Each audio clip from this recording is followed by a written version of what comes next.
What was your childhood dream, and are you living it out? Hey, it's Lucas Robot, and you're listening to Weaver and Loom.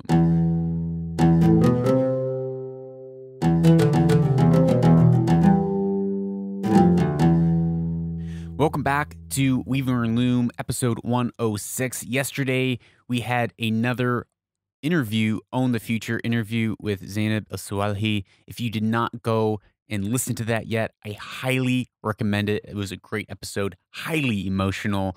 Um, excellent episode. So make sure you go back and you listen to episode 105 with Zainab. But today we're going to be talking about your childhood dream. When I was a child, your childhood dream meant, are you fulfilling your childhood dream? When I was a child, I wanted to do a couple of things. I had a kind of wild, crazy dream. One, I wanted to be a public speaker that lived on the moon, who taught aliens how to farm and be fruitful, right? Farming, who was a baseball coach.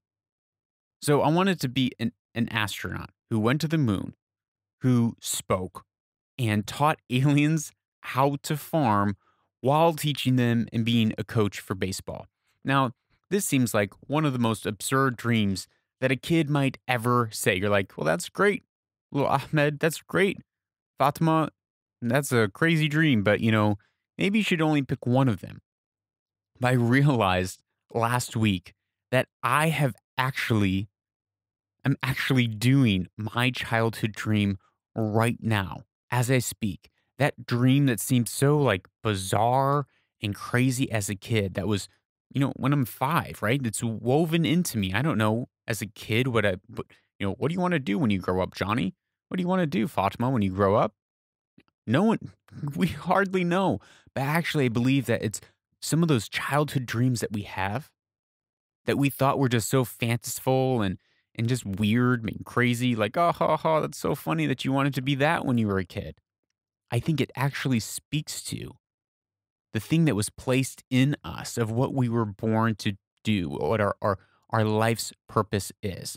So you may say, like, well, how on earth are you actually fulfilling that dream? Well, one, I'm from America, and here I am living in a foreign land, a land that's foreign to me, in the Khalij, in the Middle East, where in many places it kind of looks like the moon, right? If you're living in some of the interior places of the Gulf, it is beautiful, rocky desert, and it's kind of bare like the moon. There's no vegetation. I'm working with, quote unquote, people that are different than me, aliens. Now, obviously, I'm the alien here, right? I'm the foreigner that lives in this land here in the Middle East. I'm working with people who are not my own. And what do we talk about right here on this podcast? We talk about how to be productive, how to live fruitful lives, how to keep the farm of your life, the garden of your life, and weed out the weeds and plant fruitful plants, and then prune those plants and nurture those plants and cause them to grow. How do we bear fruit in our life? That is what we talk about. When we talk about purpose, when we talk about destiny, we're talking about how do you live a purpose-filled, fruitful life. And I'm doing that.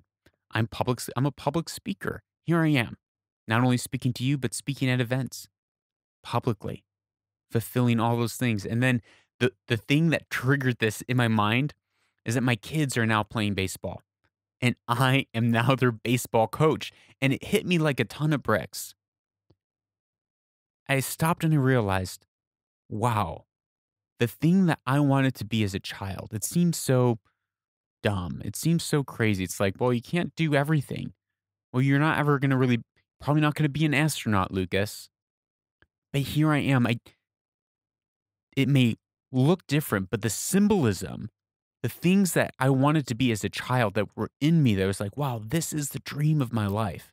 It's actually come to pass. I'm actually living it out right now as a public speaker who teaches people about fruitfulness, how to live fruitful lives. That's really what the book Anchored the Discipline to Stop Drifting is about. How do you stop wasting time and energy in life, squandering destiny, and how do you move into living a fruitful and productive life? working in a foreign land that's strange and working with people that are not from my culture, that not from my background. And then finally, actually coaching baseball. It's like all my dreams are coming true. So, what I want you to ask yourself and take some time and meditate and think back when you were a kid, what is the earliest memory? Because adults always ask, what do you want to be when you grow up? What was the craziest, earliest memory of what you wanted to be as a child when you grew up? Because that oftentimes, it almost always speaks to that intent, that purpose, that destiny within you that is going to express itself in your life one way or another. So think, I want you to ask yourself this question. What did you want to be when you grew up, when you were a little child, when you're 5, 6, 7? What was that? I want you to message that to me. If you're listening to this, I want to hear what you wanted to be as a kid. And then tell me what you're doing right now. Ask yourself, what are you doing right now and what are you working towards? And is it the same thing? Are there similarities there? Is it the same theme that's going on there? Because I bet it is. And if it's not, and you find yourself actually really in a place of a lot of dissatisfaction and angst and frustration with your life, maybe it's best to begin to reorientate and take some different steps and move in a different direction, kind of back to that original design, that original intent, original dreams and desires that were placed in your heart when you were a young kid and you believed that you could do anything that you wanted with your life. Because guess what? You can do anything that you want with your life. That's all for today's episode of Weaver and Loom.